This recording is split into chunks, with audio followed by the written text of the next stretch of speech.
kuka se sitten pitää kääntää? Mä varmaan palkkaisin mun hyvän ystävän ja bänditoverin nimellä murahtamaan jotain siihen kasetin loppuun, että pitää vaihtaa. Pariisin kevään 3. studioalbumi Kaikki on satua julkaistiin Helsingissä. Ja nyt on tämä, kun kuulet tämän äänen kiertue, Joo. niin milloin teille sitten tulee uutta matskua? No, on niinku ihan vasta alustavasti puhuttu.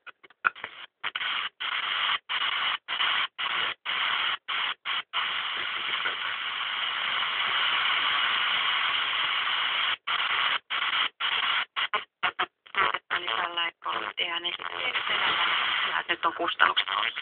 Niin kunnat tarjoaa nolla. Et mitä silloin sitten tehdään, kun kunnat ei pysty ostamaan? Palata tuohon rekrytointihankkeeseen vielä.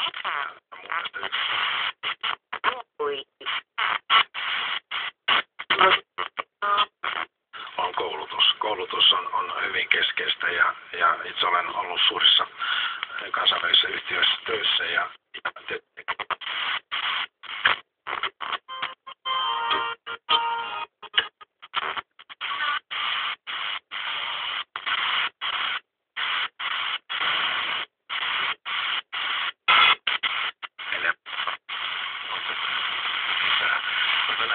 tähän rahaan.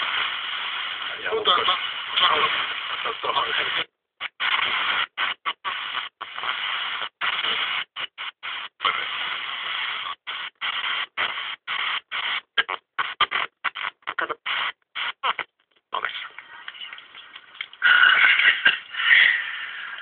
Niin.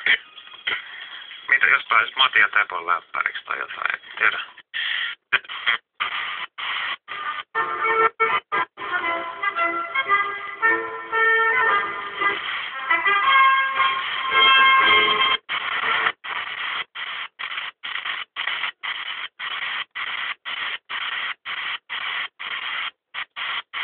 Vähän oudolta, että mä näin joku toimittaja oli onkinut, että mihin Johan Backman mahdollisesti viittaa tässä väittäessään, että on niin kuin tässä lastensuojelussa laissa puhutaan erikseen Venäjä. Siellä ilmeisesti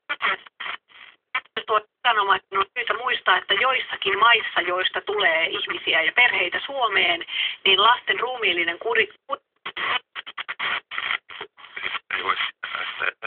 sekin on hauska ajatus, että löytyy niinku se, että joku sanoo, kelaa nyt sitä tuhlaa ja en mä kestä sitä meininkiä, että ankeeta.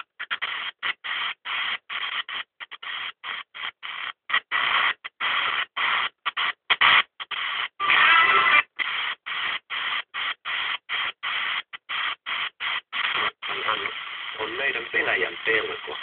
Suhde Venäjän.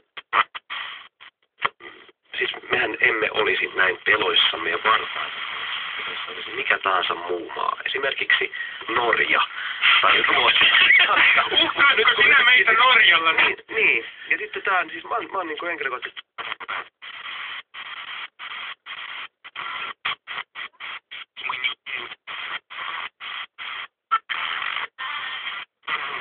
Aikuisena sarjakkuva kaikki.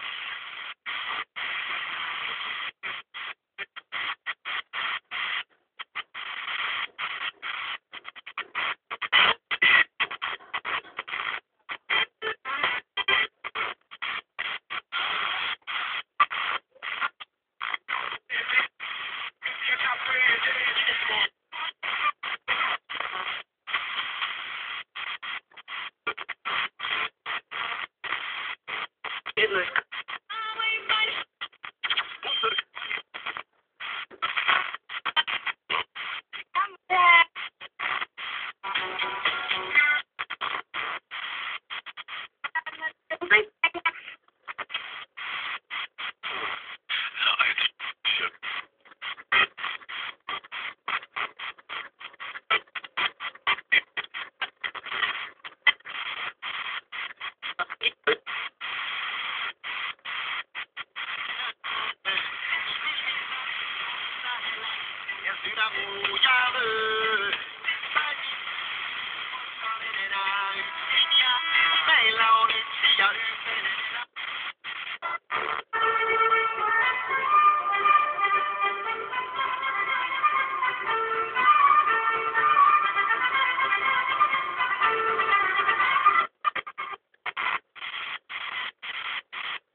näkökulmasta, että mitä se on esimerkiksi oikeudenmukaisuuden näkökulmasta. Et se on tullut hokemana Suomeen, eikä sen tarkemmin tehty selitystä, että jos valinnanvapaus tulee, niin voidaanko sitä julkisilla varoilla tehdä. Ja sä puhut tässä nyt sitten tämmöisestä lounassetelimallista, että kaikille sama summa palvelusetelinä ja sitten mennään markkinoille ja hankitaan se palvelu. Toki kunta tietysti katsoo niitä yrittäjiä, jotka on niitä tuottajia. Ja mielenkiintoista, että kuitenkin elementistä, niin nähtiin, että se saattaa eriarvosta. Ja kyse on siitä, että pitää muistaa, että meidän kaikille ei ole yhtä paksu lompakko.